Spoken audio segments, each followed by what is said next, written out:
কালনাগিনী পালিয়ে গেছে, ও ঘুম পাড়তিছে না, বাংলাদেশের চতুর্পাশে ঘুরতিছে বাংলাদেশে আবারও ফোঁস মারার জন্য। আর এই ফোঁসকে রুখে দেওয়ার জন্য বাংলাদেশের 18 কোটি মানুষকে প্রয়োজনে সাপুরিয়ার ভূমিকায় অবতীর্ণ হতে হবে। এই কালনাগিনী ডাইনিকে আর বাংলার জমিনে আমরা দেখতে চাই না। আমরা ভারত সরকারকে বলতে চাই, যদি বাংলাদেশের সঙ্গে চলতে চাও, সম্পর্ক ভালো করতে চাও, বাংলাদেশের গণহত্যাকারী কালনাগিনী ডাইনি হাসিনাকে বাংলাদেশের মানুষের হাতে বুঝে দিতে হবে। ওই শেখ হাসিনাকে ভারত থেকে নিয়ে এসে প্রকাশ্য দেবালোকে 18 কোটি মানুষের সামনে আমরা বিচার দেখতে চাই কি চাই না? কারা কারা চাই দুটি হাত আল্লাহকে তুলে দেখান।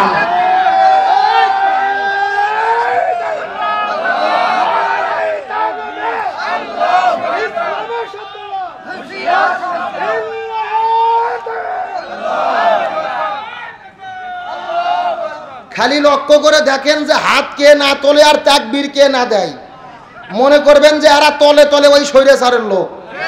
কথা বল না কে? এখন স্বৈরাচার তার হাসিনার নাম ধরে নাই, বিভিন্ন রূপ ধারণ করতেছে। কখনো তারা হিন্দু সেজে শাহবাগে যাইয়া সমাবেশ করতেছে। কে ভাই আপনারা ফিরে আসবেন আমরা জানতাম, কিন্তু হিন্দু হয়ে আসবেন আমরা তো তা জানতাম না। কথা বল না কে? এরা কখনো আনসার শাস্তিছে, কখনো হিজড়ে শাস্তিছে, কখনো পতিতা শাস্তিছে। যত কিছুই নাটক করো, এই বাংলার জমিনে তোমাদের নাটক আর চলতে দেওয়া হবে না। কিন্তু বাংলাদেশে আফসোস লাগে কিছু হুজুরের জন্য, যেই হুজুরগুলো মাথার টুপি দিয়ে মুখত দাড়ি রেখে 1 বছর আগে ফতুয়া দিয়েছিল, মাননীয় প্রধানমন্ত্রী আপনি তো জান্নাতি মানুষ।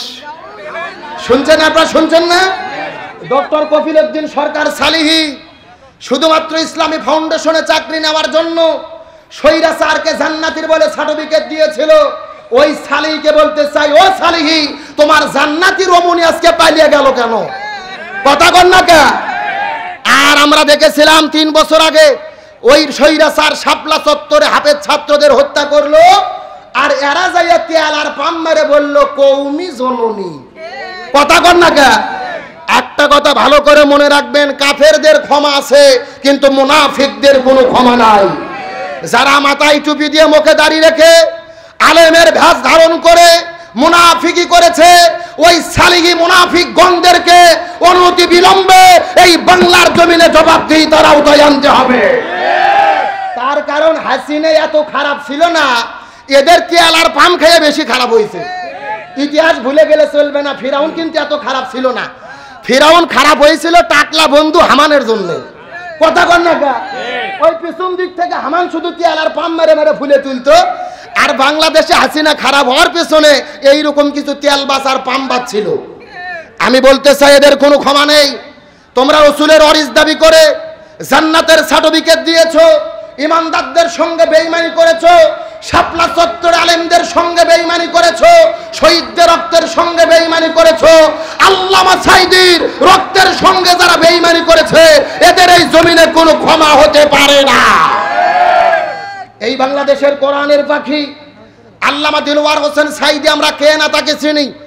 গতকালকে একটা দেখলাম সিন্নিখুর ভণ্ড বক্তা মুফতি জহিরুল ইসলাম ফরিদি, ওই এক বক্তব্য দিতে গিয়ে বলেছে যে আল্লামা সাঈদীকে তোমরা যারা আন্তর্জাতিক বক্তা বলো, ও আন্তর্জাতিক বক্তা না, আল্লামাও না, ও ছিল থার্ড ক্লাস বক্তা।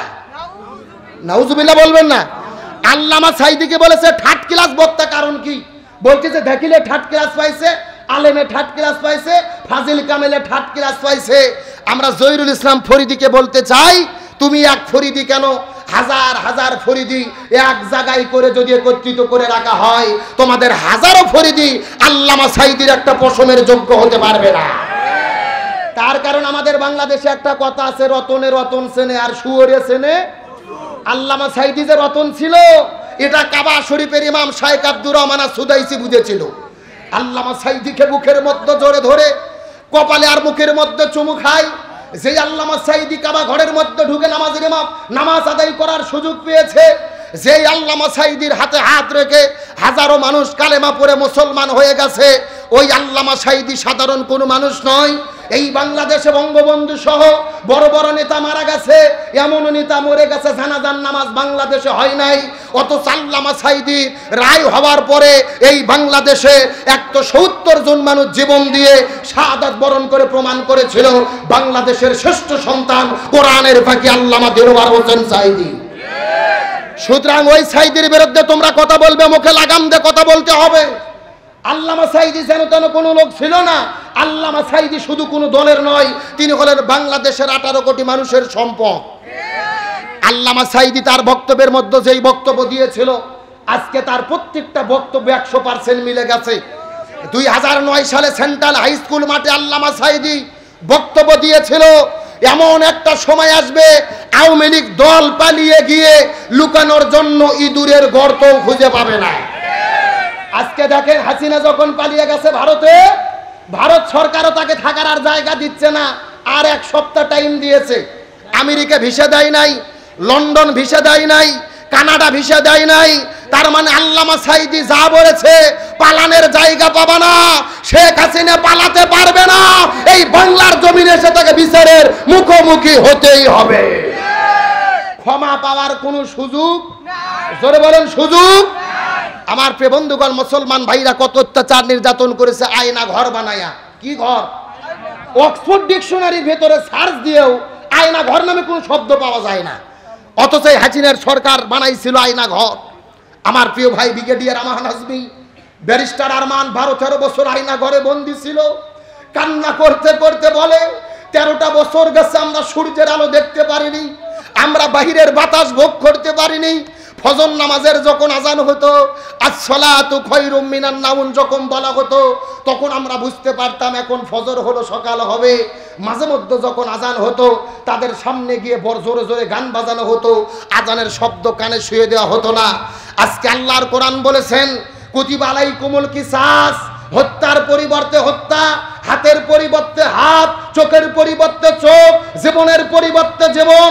আমরা বাংলাদেশ সরকারকে বলি, এই স্বৈরাচার হাসিনা তার যত এমপি মন্ত্রী ছিল, এদের বিচার চলাকালীন অবস্থায় জেলখানায় পোলাও ভাত খাওয়ালে হবে না, এদের প্রত্যেককে আয়না ঘরে বন্দি করে রাখতে হবে। তার কারণ কুতিবা আলাইকুমুল কিসাস এই আয়াতের ব্যাখ্যা হলো জীবনের পরিবর্তে জীবন, হাতের পরিবর্তে হাত, পায়ের পরিবর্তে পা, আয়না ঘরের পরিবর্তে আয়না ঘর। এ কথা কর না, আপনি বসেন না, ভয় ধরছে নাকি? বসেন, আসা পর্যন্ত আপনি বসেন। বসেন এখানে, আগে এখানে সিটগুলো মিল করেন না। সভাপতি কখন আসবে আপনি সিট ফাঁকা রাখবেন না, এটা শরীয়তের ফায়সালা না। আপনি শরীয়তের ফায়সালা, নামাজ ধরে গেছে, এমপি মন্ত্রী আসলো নাকি দেখার টাইম নাই, সামনে কাতার মিল করা লাগবে। ওনারা আসার পরে আপনার সম্মান জানে, পেছনে যান, কোনো সমস্যা নেই। এই যে হাজার হাজার লোক এখানে, মিডিয়ার লোক, তামাম পৃথিবী ওয়াজ দেখতেছে, এই লোকগুলো মনে মনে ভাবতেছে যে আমি মনে হয় একাই চিল্লেছি, পাশে কোনো লোক নেই। কথা বল না, আপনারা যে আমার সাথে আছেন তার ইয়ে কি, পুর মানে কি? বসেন এখানে, বসেন, এইদিকে আসেন। আলোচনা চলছে, জোরে বলেন চলছে, চলছে। আর পেছনে যারা দাঁড়িয়ে আছে থাক, আমাদের কোনো টেনশন, কোনো ভয়